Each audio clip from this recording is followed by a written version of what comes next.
My wife's friend looked her up and down, smirked, and delivered the most insulting, passive-aggressive comment imaginable. Most husbands would have caused a scene. I didn't. Instead, I made a silent vow to dedicate the rest of my natural life to making this woman second-guess every single interaction we ever have.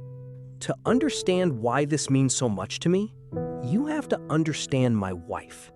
She is the sweetest, most accommodating person on the planet. We are what you would call introverts. We like quiet weekends, small dinners, and being in bed by 10 p.m. We are definitively not party people. But my wife has this one friend. Let's call her Jessica. Jessica is the exact opposite. She's loud, she's demanding, and everything in her life has to be a cinematic production where she is the undisputed star. I always tolerated Jessica because she's been in my wife's life since college, but I always noticed her tendency to put others down to elevate herself. A couple of years back, Jessica got married. And of course, a standard one-day wedding wasn't enough for her. No, she planned a 3-day-long extravaganza.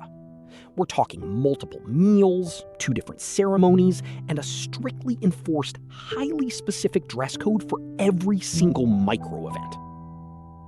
When the invitation arrived, it looked like a syllabus for a college course. My wife was already stressing about the outfits, the hair, the makeup, and the sheer social battery required to survive 72 hours of Jessica's demands. But she wanted to be a good friend, so we cleared our schedules, bought the clothes, and prepared for battle. We had no idea how exhausting and infuriating this weekend was going to be. Day 1 was a welcome dinner. It was on a Thursday night. It didn't start until 9 p.m., and the dinner alone took 3 agonizing hours. But that wasn't enough. Afterwards, Jessica announced that everyone was required to go out dancing at a club downtown. Now, it was past midnight on a weekday. We were exhausted. So we politely told her we had to skip the club, but we were so happy to celebrate with her at dinner. The next morning, at her mandatory brunch, Jessica made a point to loudly announce to the table how much fun everyone had dancing. She looked directly at us and said, "It was so amazing. Even the elderly relatives and the little kids managed to make it out. But I guess some people just don't have the stamina." I felt my jaw tighten, but I brushed it off and smiled for my wife's sake. Later that same day, we had to attend 2 different ceremonies, each requiring a wardrobe change. By the time day 3 rolled around, we were running on fumes. The final event was a farewell brunch. The morning of, we got up early, we put on our 4th distinct outfit of the weekend. My wife spent an hour doing her hair and makeup, again, for the 4th time. She looked beautiful. She was trying so hard. We walk into the brunch venue, completely drained, but putting on brave faces. Jessica walks up to us. She looks my wife up and down, pausing at her shoes, then her dress, and finally her face. She tilts her head, gives this venomous, fake sweet smile, and says, "Oh, hi, babe. Wow, you look comfy?" The tone was unmistakable. It was dripping with judgment. It was her way of saying, "You didn't try hard enough for my special day, and you look like trash." I watched my wife's smile instantly shatter. After everything she had put herself through for this girl, that was the thanks she got. The car ride home was quiet. My wife, being the absolute saint that she is, tried her best to brush it off. "She's just stressed," my wife said, staring out the window. "Wedding planning makes people crazy. She didn't mean to be terrible to us the entire time." I nodded, but internally, I completely disagreed. Stress doesn't magically turn you into a toxic person. It just removes the filter that hides who you really are. Jessica wasn't stressed. Jessica was just an asshole. I thought about calling her out. I thought about sending a long, angry text, but I knew exactly how that would play out. Jessica would play the victim. She would cry to their mutual friends, say I was being aggressive, and my wife would be caught in the middle of a massive drama. No, a direct attack wouldn't work. If you want to destroy a passive-aggressive narcissist, you have to use their own weapons against them. You have to beat them at their own game. I realized I didn't want a quick explosion. I wanted a slow burn. I wanted to plant tiny seeds of doubt in her mind that would grow into massive, confusing weeds of insecurity. I decided right then and there I was going to slowly, methodically repay her for that comment for the rest of her life. My campaign of psychological warfare began a few months later at a mutual friend's barbecue. Jessica arrived wearing something incredibly flashy and clearly expensive, desperately fishing for compliments. She walked over to us, striking a pose. I smiled warmly, looked her right in the eyes, and delivered my first strike. "Jessica, it is so great to see you," I said enthusiastically. "You know, I just love how you absolutely do not care about vanity. You just go with that natural look and don't care what anyone thinks. It's so brave." I watched her brain literally short-circuit. Her smile froze. Her eyes darted back and forth. Did he just call me plain? Did he say I look like I don't care?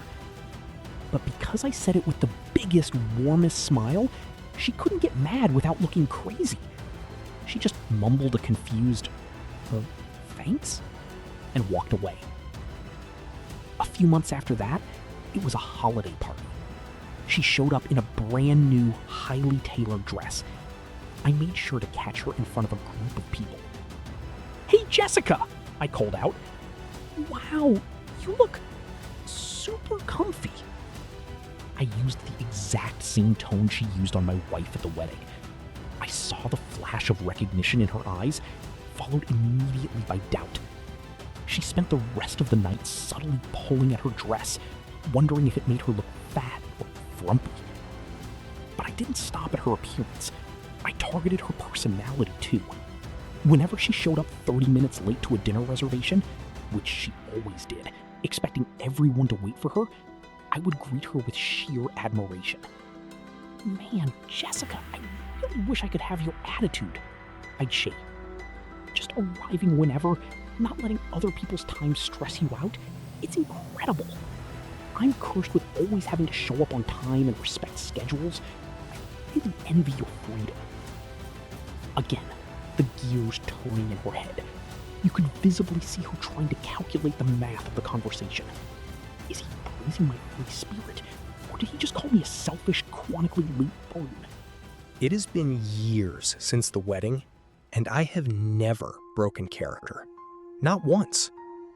The greatest part of this entire petty revenge is watching her reaction in real time, because she is completely disarmed. If she complains to my wife that I'm insulting her, my wife can honestly say, "What do you mean? He said he loves your natural look." Jessica is trapped in a prison of my weaponized politeness. She now actively avoids me at parties, and when she is forced to interact with me, she is hyper-aware of everything she says and does, terrified of what compliment I'm going to give her next.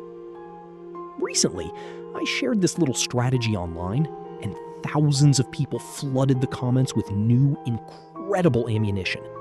Things like, "You have such a unique face," or "I love that you'll just wear anything."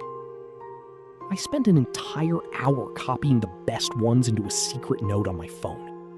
I am armed to the teeth. My wife eventually caught on to what I was doing. At first, she rolled her eyes, but last week, after a dinner party, I caught her smiling in the car ride home.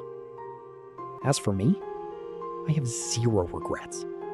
I will continue doing this at every birthday, every holiday, and every dinner party. I will keep this up until this person is no longer in our lives, or until one of us dies. And that is why you never, ever insult a quiet person's spouse. If you enjoyed this story of long-term petty revenge, hit that like button and subscribe to the channel. I want to know, what is the best backhanded compliment you've ever heard? Drop it in the comments below so I can add it to my list. And if you want another story about entitled people getting exactly what they deserve, click the video on your screen right now. See you next time.